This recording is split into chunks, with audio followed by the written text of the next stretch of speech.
Hello, everyone, and welcome to Okay. VWBPE. She's getting us started in Zoom. So our presenters are ready. You can see them in Second Life, and they'll be introducing themselves. So over to you. Excellent. So Nellie has just introduced us and she'd like us to introduce ourselves. Kevin, would you like to start, Phelan?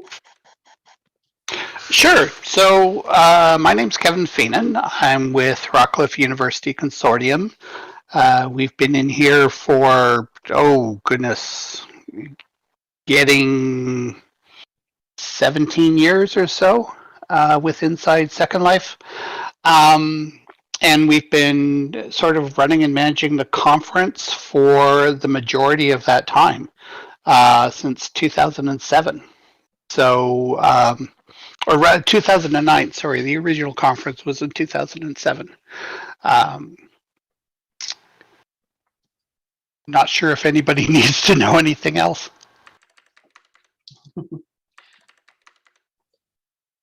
Well, you're the director of VWBPE or is executive director, or do you have a title? I always confused by that. Head grunt. Head grunt. Along with yourself and with LV, my co-grunts. We're pretty grunty. Yeah, well, for those who are on Zoom, and unfortunately I'm not in Zoom as well right at the moment, between LV, Becky, and myself, we form the executive committee, and then there's a organizational committee of about 6 to 7 other people that form the basis of coordinating the conference. And then we have close to, oh my goodness, close to like 80 volunteers that help us put this conference on every single year. So, it's just been amazing that this is our 16th year now in doing this. And, the conference is as big as, it's ever been. So, that's a really good sign. It really, really is. And LB, I keep losing you, but I see you now. Would you like to introduce yourself? Hi, yes, I'm trying to wrestle people over here. There seem to be a bunch of them over in the rotunda, and I am them, and they're just not listening to me. So, thank you, Electra, for shouting that.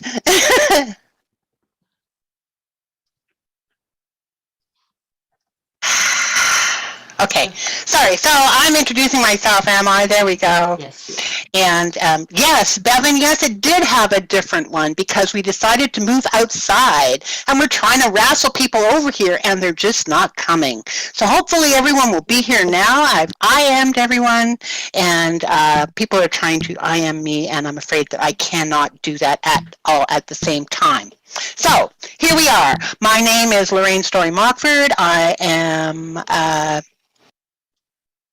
I'm also known as Lorrivonne Lustre, LV, across the metaverse. As Kevin said, I'm one of the co-wranglers of the VWBPE. I'm on the executive team with them.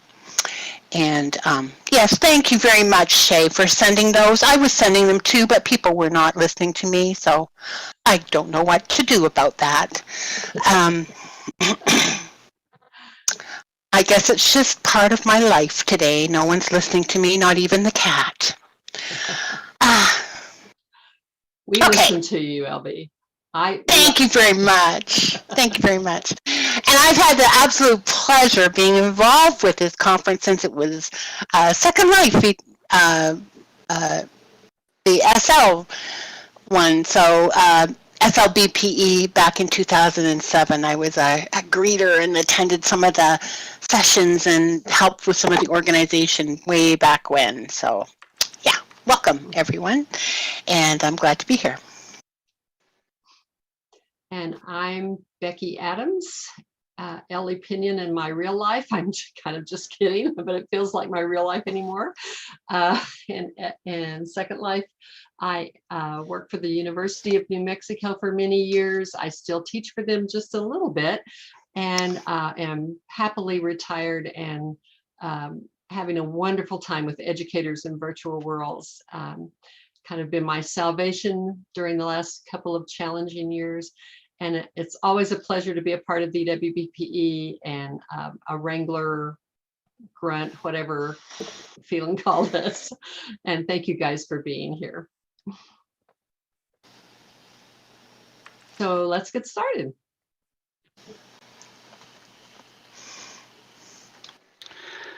Excellent. Well, and I do apologize because I literally just got out of work like 3 minutes before, and so I'm trying to get a couple of my notes set up here.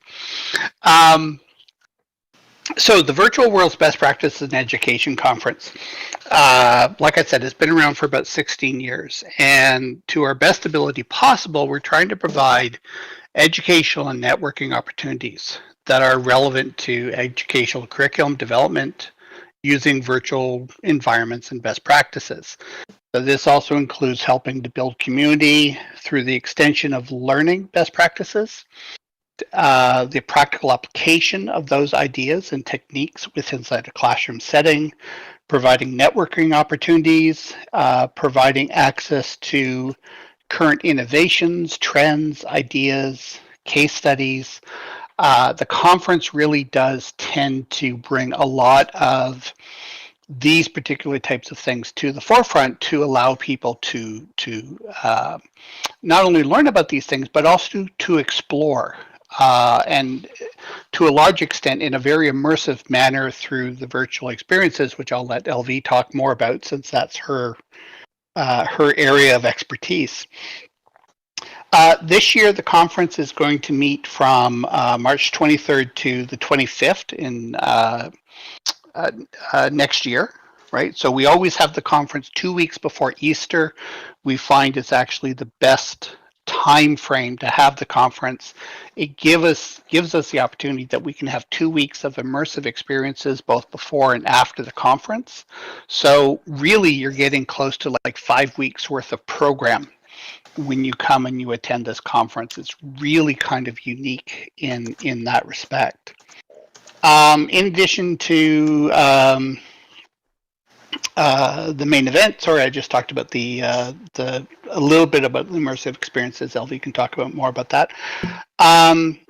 This is really a gathering of professionals and students in the field of education, right? And because it's completely virtual and because it's free, which is a huge, huge difference from a lot of other conferences, we are fortunate in that with the limited sponsorship that we get, that we can afford to put on this conference every year, that we don't have to charge people for it, that we get close to 1,000, 1,500 people that are showing up every year to this particular conference.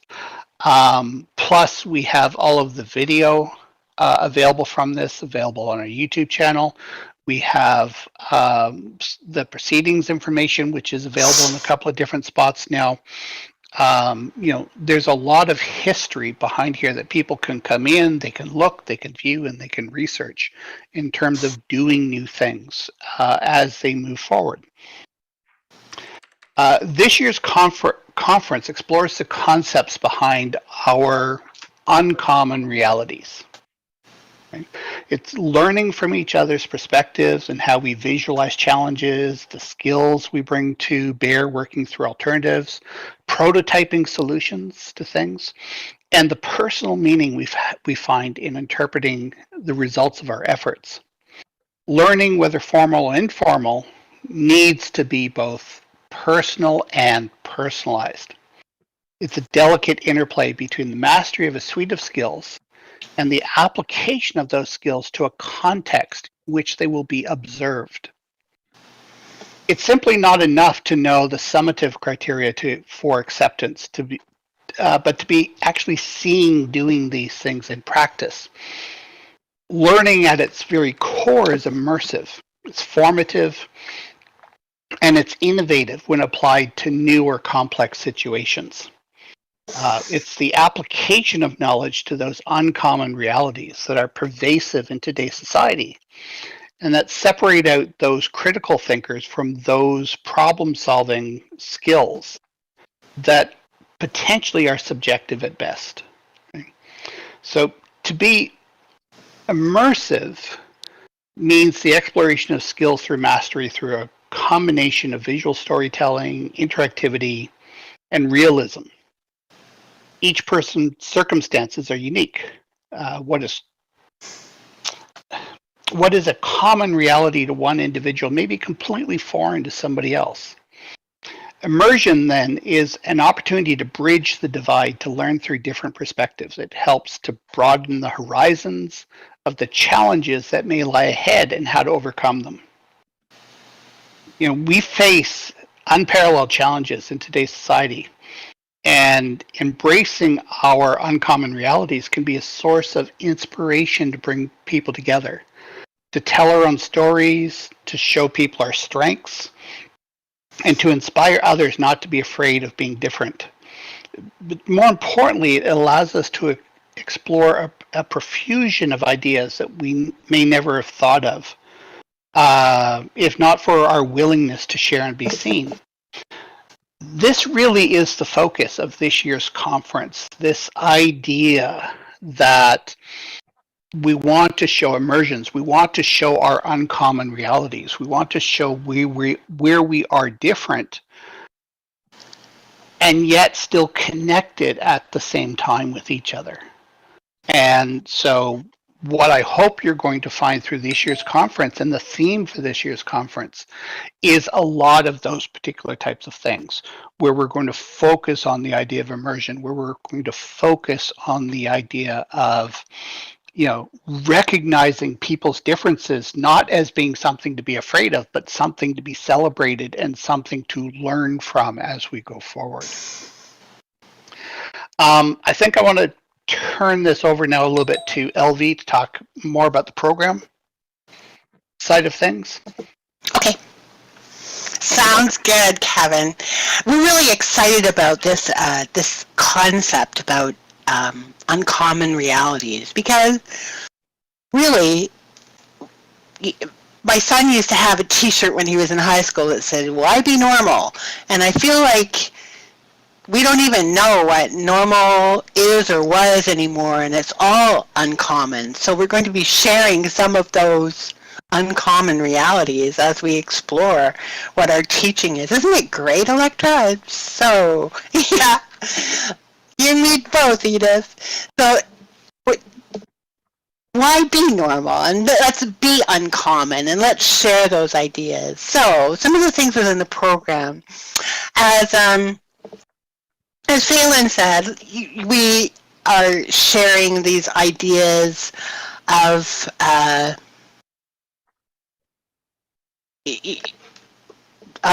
uncommon realities, and then if we work our way through the program, and it really is about 5 weeks, more if you include some of the social events that happen in January and February, then we have these great experiences, and the immersive experiences are my absolute favorite part of the conference. I mean, I love the whole thing, but they're my favorite part, because we get to explore all the wonderful things that y'all are doing, that everybody's doing in all their uncommon realities, and sharing their ideas.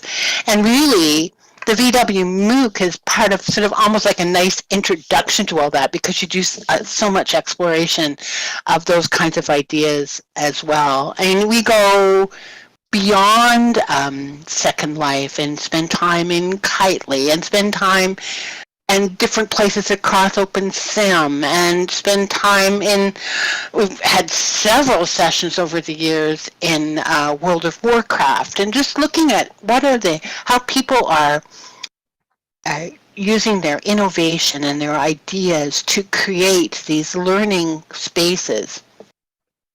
And they're phenomenal. You're the inspiration, Peonia.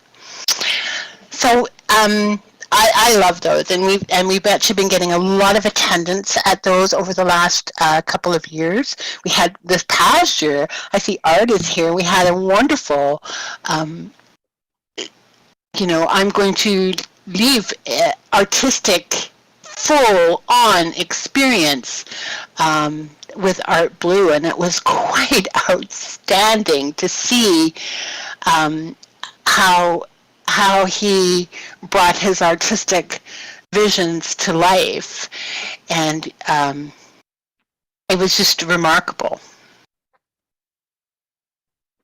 Absolutely remarkable. So those are sort of part of the things with the immersive experiences. And as Kevin said, they start 2 weeks before the main conference, and they end 2 weeks after the main conference. And then that sort of week of the main conference, we try to keep that a little bit free because we're going to be busy. We have things to do, and there's lots of well, it just keeps us from losing our minds. I guess that's probably the best way to say it. Give a little bit of breathing space as we come up into the main event. The conference itself is 3 days. Some of the session events, we're really hoping to have posters this year. I think it would be great. So if you know any students or you want to put in a poster, think about it. We'll be putting the program call for proposals out in the first week in November, so keep an eye on it. Keep an eye on the website. Look to all our social media. Beth will spammer, and we'll be there. So I guess so. But anyhow, the posters, we would really like to see the posters happening, and that would be phenomenal. Offered it over the last couple of years and haven't had a lot of uptake yet, but we think that there's a lot of potential for that. And we also would like to see some shorter, clustered presentations. So if people, if we'll have the usual sort of, the names are yet to be determined, but we'll have the usual sort of presentations of the longer 15-minute presentation, more traditional. I think you did a poster a couple of years ago, Edith. Yeah, that was great. And we'd love to see more of that. But we have, so we do the shorter presentations are a possibility for people. So they're in that sort of 10 to 20 minute range. And what would it look like? You don't need to do the whole 50-minute presentation. That can be a bit daunting. We'll also continue to have the roundtables, and those are phenomenal. Those are phenomenal. We get a lot of really good discussions happening at those, and we'll see where that goes. And I'm going to have to turn the chat off because I'm finding it very distracting. Excuse me, please. There we go. Usually I can handle it, but I'm feeling a little bit like Prince Charles in the fountain pen right now. If a key question comes up, we can share it with you, Elvi. Absolutely. Thank you very much. I'll open it again once I'm finished talking. But anyhow, so we have the usual larger presentations, and then we have workshops, phenomenal spaces that we can do workshops in. So do them if you have some ideas that you want to share about how people can do things.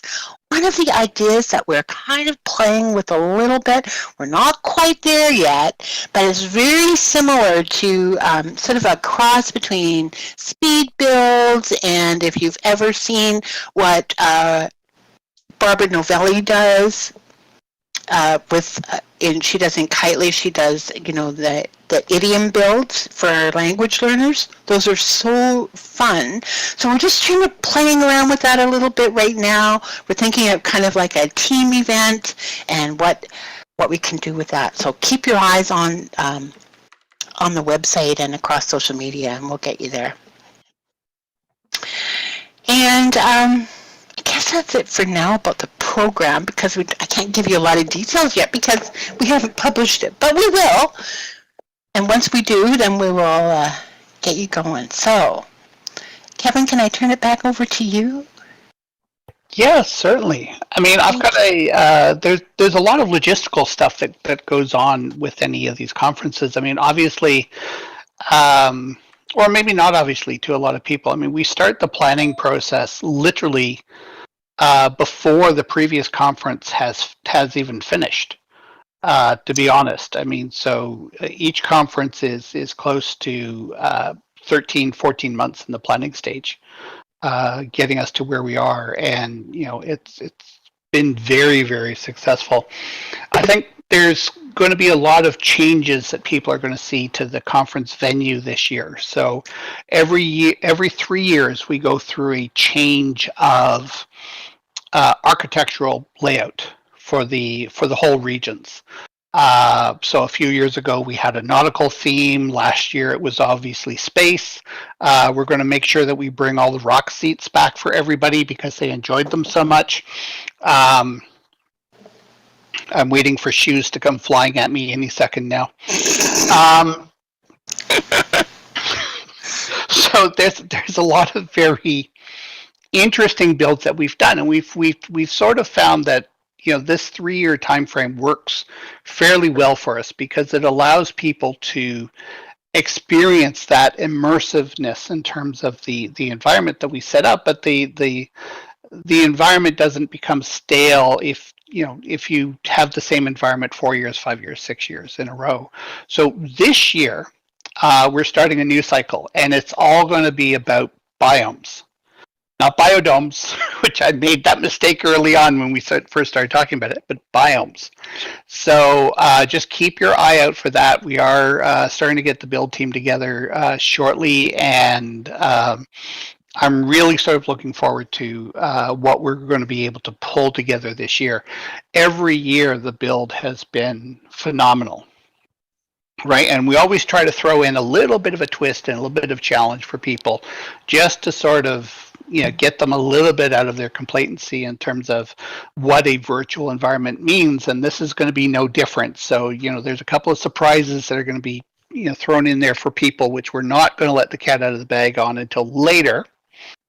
But just heads up, right? There is, for those who have missed previous conferences, there's a ton of resources out there. The biggest one that we have is actually our YouTube channel. So if you haven't subscribed to that, and I really don't believe I'm saying this because I hate it on those YouTube channels when all they do is say, like and subscribe, smash the button. But subscribe to us. We'd really appreciate it if you could help us out in that particular regard. Volunteers. We are looking for volunteers earlier this year. There's a couple of key areas that we're looking for some help in. So we're looking to expand the communications team. So that's one of the big things that we need to do this year. We're also looking for sort of like a dedicated photographer that can come in and pick up from, unfortunately, Callie Dell, who is no longer with us. Used to do this for quite 5, 6, 7, 10, well, geez, I mean close to 10 years. She used to be our principal photographer, and we need somebody now to sort of take over the reins of that particular role. We're also looking for people to help out with video streaming and video editing. So if you know anybody, if you're interested yourself, give us a shout. I'd love to have a chat with people to help out with those particular areas. I'm just taking a look at my little cheat sheet here in terms of anything I've forgotten. Thinker Award. Yes, we always have the Thinker Award every single year, and this year is going to be no different. So that is going to come out about the same time that the call for proposal comes out. So it's a lifelong achievement award. It is for people who have helped build community on a broad basis. It's more of a leadership role award than a participation award. So, if you have somebody, know somebody that you want to nominate, or if you feel that you sort of qualify, we'll have the information up on the website shortly. As a matter of fact, I think it's up there right now. But the application form is not up there yet. It won't be up there until November. So just keep in mind that again, the Thinker Award is going to be we're going to be issuing that this year again. And Kevin, there's a couple of thinkers here in the audience. There are. We have Penona and Liz. Yeah. Yes. Yeah.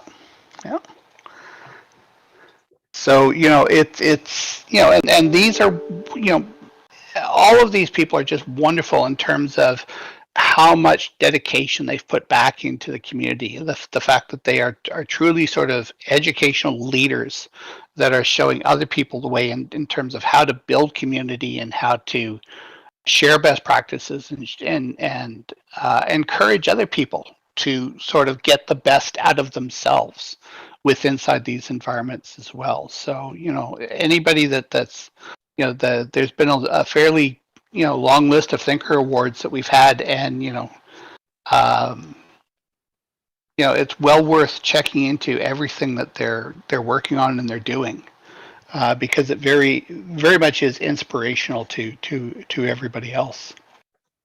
LV, I'm trying to think if I've missed anything. I'm just looking down. So we had volunteers, and we talked about the how things are changing. Yeah. And I guess I just wanted to point out too that we're right here at Rockcliffe, and this is also, we have this is a gateway space, and it's a wonderful place for newcomers to come in. So if you want to use this to help your newcomers to come in and get oriented, then this is a great place to do it. And you can find all the information on the website, both on the VWBPE website and on the Rockcliffe website, I believe. Yep. And let's see what else. Oh, so I guess I just wanted to ask people, when we talk about biomes, about what that's going to be our new build theme for the next 3 years. When we say that, what does that mean to you, and how does that tie into this concept of uncommon realities? Frogs! Great, Edith. That's wonderful. Minecraft. Well, that's a cool concept, Beth. I guess because there's the different biome spaces, right? Yeah. Environments and mind spaces, indeed, Shay. Yep. Specialized areas to learn more about something. Yes, indeed. Oh, and Edith says when she was student teaching, the frogs escaped when they were building biomes, indeed. My granddaughter is out looking for snakes right now. She's hunting around at the edge of the woods. We have only lovely snakes in Nova Scotia, so none are venomous, and most of them are small. She's my environmentalist. And for me, I always think of environment, the environmental challenges that we're facing, and how we can get to know more about our world and how we can protect it. That's what I think. Those are some great ideas around biomes, and if you have any concepts around that, please let us know. Yeah, there's definitely going to be some wicked problems of the future, and some wicked problems wicked now. Problems of right now. Yeah. Yeah, for sure. And when we're talking about presentation formats too, I can solicit that from these folks, since most of you all come to the conference.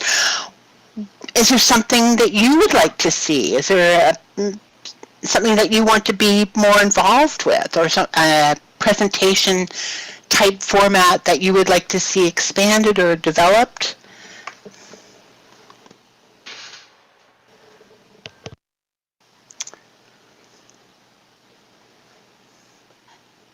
If you think of things, you can send them my way. We're happy to explore those ideas with you. Yeah. The well-being moments. I think that's a really neat idea, Shay. So we'll be bringing that up with our social team. And Chandra's here right now, and so we'll take that up with her. Chandra is our social leader.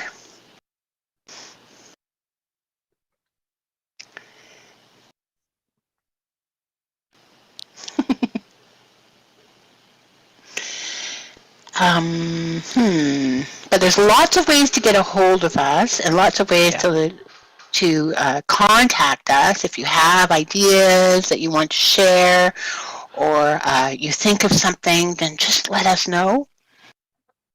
And I'll spam that before the end.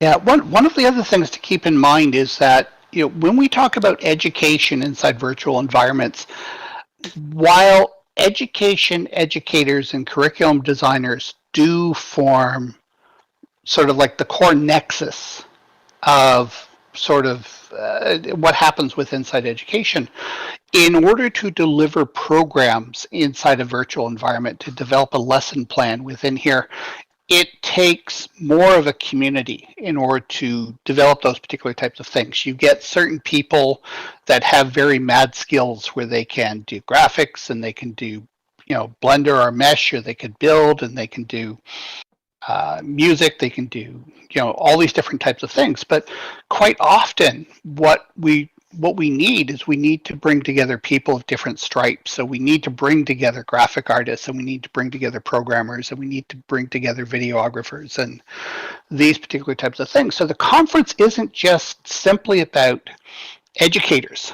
It's also about content creators, right? And we're trying to encourage more content creators to become involved in the conference itself, right? To you know, come in and to exhibit some of the things that they have. If you know of people who are exceptional coders and they have different scripts and what have you that allow educators to develop lesson plans quickly, right? Because I mean, any of us that have done any amount of building in here know that you can get lost in here for weeks, if not months, if you if you allow yourself, right?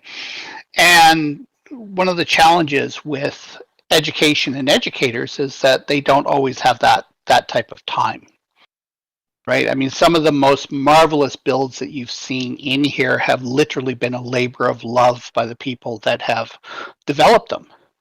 And they've come in here and they've put in hundreds of hours of work in order to develop some of these things. At the same time, there's also a lot of speed building competitions and what have you, where it encourages people to try to extend that concept in terms of what it is that they're doing, and can they do that in a very short period of time. You know, this, you know, we don't want to make educators feel that they're on their own, that they have the support systems within here. I mean, obviously there's the Second Life Marketplace, and there's other places where people can get objects and things to help out with their builds and creating immersive experiences. But our community is as much a part of that as anything else. And so we really do want to encourage the entire community to be exhibiting here and to be putting in presentations, be putting in workshops and immersive experiences to show people, you know, the best practices and show off their, you know, their uncommon reality, that, you know, how it is that they view immersiveness inside these particular environments. So, you know, we'd like to, yeah, Beth, exactly. We'd like to see everybody represented if you know, if at all possible, right?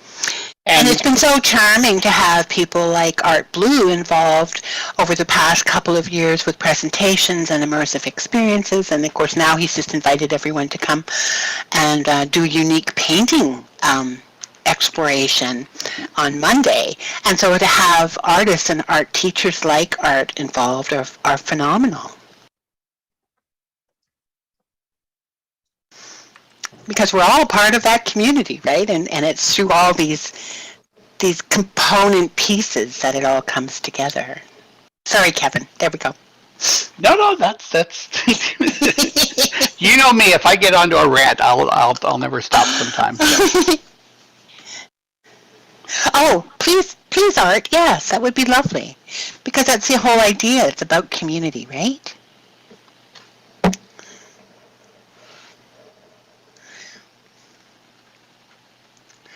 Oh, okay. Just let us know when you're ready. out there. Kevin has spammed us with all the ways that you can get a hold of us through our website and Facebook and Twitter and LinkedIn, and yay, there we go. And also, if you click these posters that are hanging around this little space, you'll also be taken to a link to the website as well. Okay, Art, go ahead.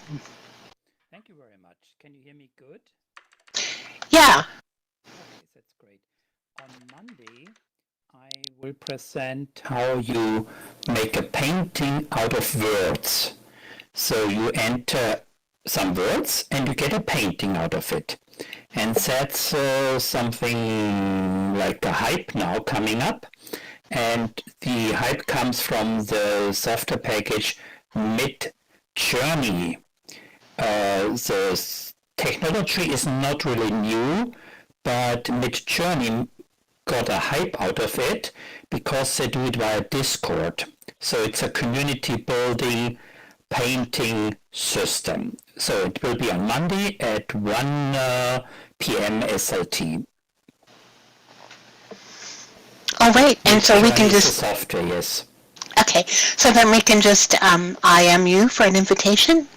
Yes, I have it here. It's a little box, yeah. Thank you.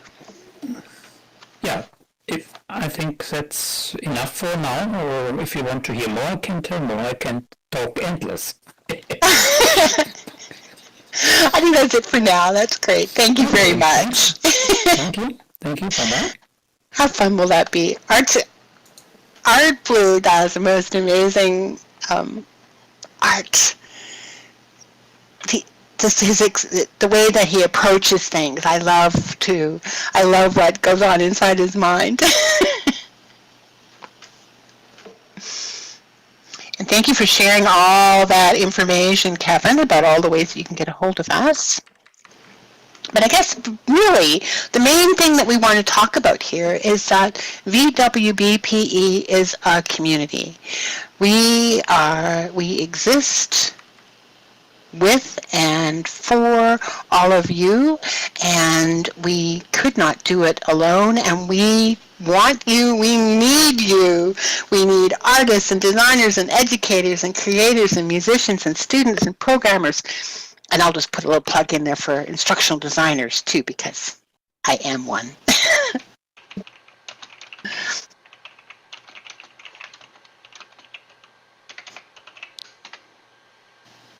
And lions and tigers and bears, oh yes. And many of you have been greeters, volunteers on the social committee. We will absolutely need all of that again, as well as what Kevin talked about. So please be a part of us as well as attend. And presenters, right?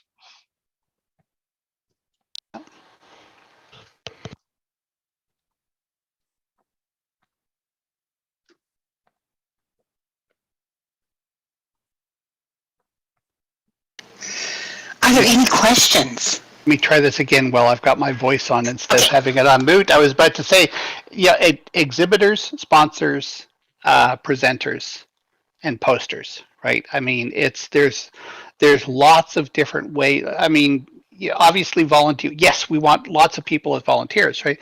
But I mean, to bring the community together, we need all of these different things coming together. And so if you want your group represented in terms of having a poster or having an exhibit, put something into the conference, right? Send us a proposal.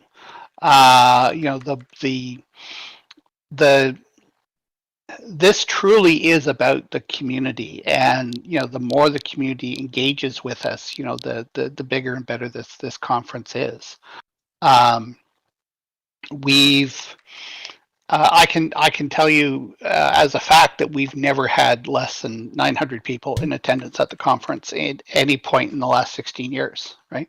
The numbers have varied over time, but there are a lot of real life conferences that charge a lot of money that would kill for the type of numbers that we have showing up to this particular conference. And I'm not talking about avatars. I'm talking about unique people sort of showing up to this particular conference. So, you know, there's an audience here, and there's an audience here that you know, there's a lot of friends and there's a lot of people that show up year after year, but there's a huge audience here. And you know, when we share, you know, we make everybody better as part of that. So,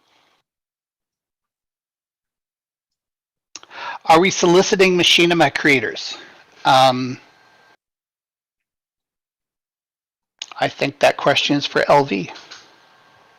Well, I think if we get the interest there, leave that with me. We'll talk about it at the organizational level. I think there's a lot of potential for that. And one of the problems with machinima stuff is that we don't want to take like a whole day and screen things. However, there are ways to do that, you know, by sharing the videos beforehand and then having one of those focused discussions about it and about meeting the makers, right? So think about it. Yeah, we've had lots of opportunity over the years where we've played around with different ideas around machinima. Everything from having sort of like a little mini international film festival to just simply screening machinima to one-off type things. I mean, as the community finds different things that they're interested in, we find different ideas sort of come and go, right? So, for example, at one point we had a conference venue in Minecraft, and we had one in Cloud Party before Facebook decided to buy it out.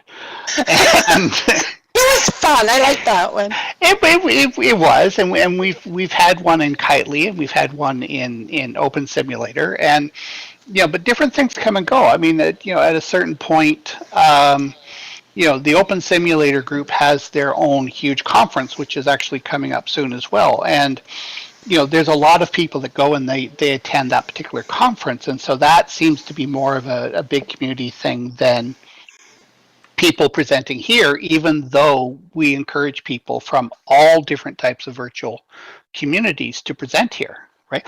We've had presentations on Minecraft, we've had it on World of Warcraft, we've had it on, there's a superheroes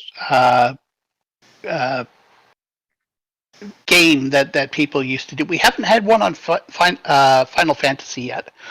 But I mean, there's all these different environments that are available to people, and we want to see all of them, right? Just because we're having the main conference in Second Life doesn't mean that we're restricted to only people that are inside this environment. We really do want to see that diversity of how people are engaging with games and simulations, right?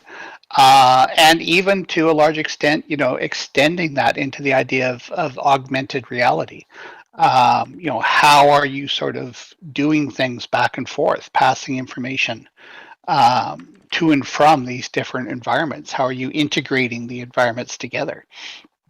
There's lots and lots and lots of opportunity in order to present really cutting edge things at this particular conference, and we've had a number of those types of presentations that have occurred here in the past, and we almost always have a reasonable diversity of different virtual environments. So again, I mean, don't think it's just about Second Life. It's we want to see stuff from all of these different types of environments, and certainly machinima creators, right? There's always some way for them to get involved with the conference, even if there isn't a specific track in a given year directly for machinima.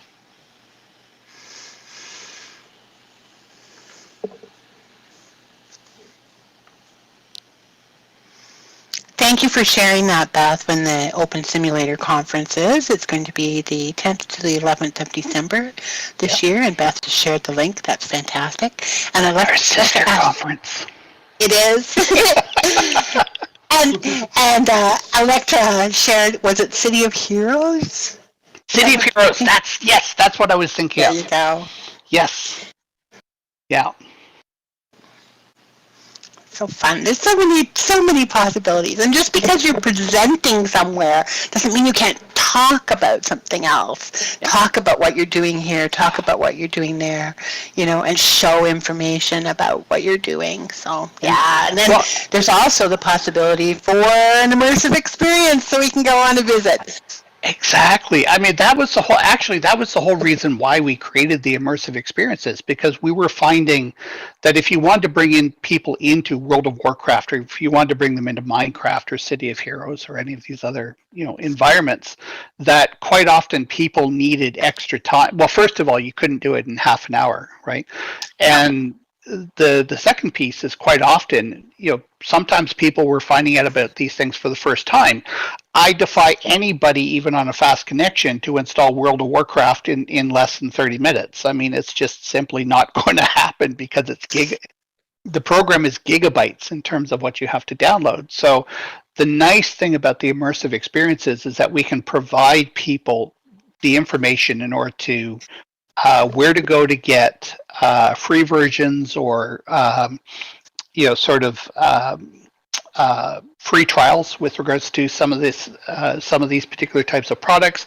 They can bring them in, they can install them on their desktops like a week or so in advance, and then they can come in and they can participate. And we always try to make sure that we adhere to the basic principles of the conference, which is to be as free and open as possible, so that we're not requiring people to get a subscription to something in order to attend a particular session, right? We're trying to avoid that as much as possible. And I think so far we've been very successful at it. I don't think we've had a single presentation where anybody has been out of pocket in terms of being able to attend an immersive experience.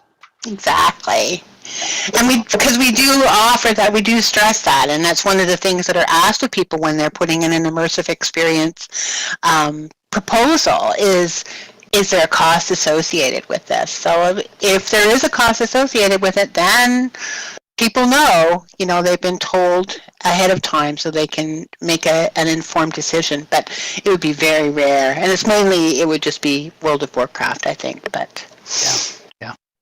Well, but even on World of Warcraft, you can still get a trial version. That's true. I think I'm eligible for a trial version again. Yeah. But one of the core things that we try to adhere to is this idea, and I've been promoting this ever since I've been inside Second Life, is that for immersive environments to be truly applicable for educators, because anybody in the education field knows it's near impossible to try to get funding for anything. So anything that we do with regards to providing educational experiences with inside these types of environments has to be affordable on a teacher's salary, and it has to be expandable on a student's budget. And if it does not meet those two criteria, then it is just simply a pile of people. I'm going to pick on ISTE, please. ISTE gods, forgive me for this. But anybody that's been to ISTE knows that as soon as you walk inside that exhibit hall, it's all about trying to get you to part money for their products. Right? Nothing in that exhibit hall is free. Right? And everything that we're providing here in terms of showing you what is possible are things that meet those two criteria. It's affordable on a teacher's salary, and it's expandable on a student's budget, right? Because that is the core tenet on which almost every single person who is an educator or an instructor has based their courses around. Simply because there isn't the type of funding out there to provide unlimited access to things like Microsoft HoloLenses, at $3,500 a pop. I mean, it's wonderful technology. It is game-changing in terms of technology. It is not affordable. It's not expandable. And God forbid you have to create content for it. There, and Max asks, what do you mean by expandable? Expandable. The idea of expandability is, so for example, there's lots of products out there where you can go, you as a teacher can go and you can get a 30-day trial of the product to see if it's something that you might want to use for your class. but you only get one license. You can't actually give it to your class, because now what they want is they want you to go in and pay for 30 students to have access to that particular piece of software. So, you know, if it's something where you can go in and maybe there's, you know, ideally free, but maybe there's a small cost for you to go in and set up an account, but then you can allow all your students, whether it's 30 or 60 or 90, or, you know, depending on what class and what grade level that you're talking about, secondary or post-secondary, right? If you can give all your students access to it and they don't have to be out of pocket, that's what I mean by expandable. Right? It's affordable on a teacher's salary, right? Where your teachers are not paying $30 a month out of pocket for 500 different products, right? And the students don't have to pay for it in order to get into it and use it, right? And those are the two tenets that most organizations within this particular sphere don't understand, is that teachers are already putting, I would hazard a guess to say 10 to 15% of their salary is going towards supporting educational tools and materials for their classes. Right? The colleges, the universities, the schools are not picking up those costs. It's the teachers that are picking up those costs. Oh, definitely. Yes. Right. So I do want to just jump in. We have just a few more minutes. There is a question about RuneScape. And also, I just wanted to nudge you, Phelan, if you wanted to mention the kiosks.